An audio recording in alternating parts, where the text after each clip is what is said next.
ago, the pharmaceutical companies came to the government and said, unless you do something about the problems we're having with this thing we're doing that has a lot of adverse reactions, we're going to quit making the vaccines.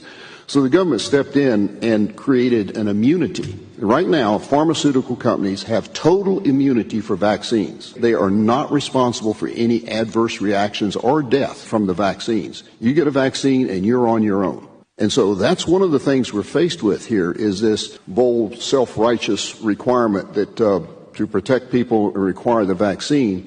But no one is recognizing who's going to be responsible for the adverse reactions. And there are adverse reactions.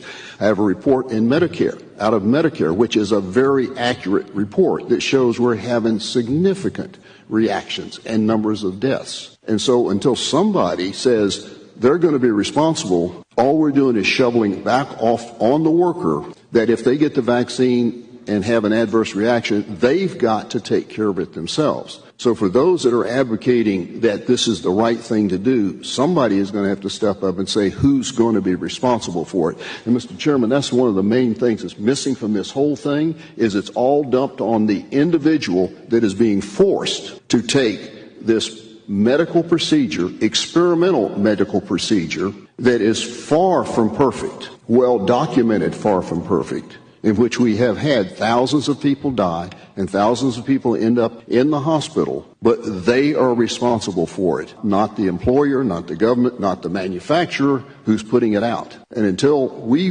get that solved, Mr. Chairman, I don't think there is any way we should ever allow a mandate in any form that would require someone that has to feed their family to have to take that risk themselves. And I think you would probably agree with me that someone ought to be accepting that risk, and it's probably not something you've even thought about. And I think those businesses, and the hospitals in particular, that are so adamant about forcing people to take a vaccine should be stepping up and to say, take that vaccine and I'll be responsible for you after you've done it. But not one of them have done that yet.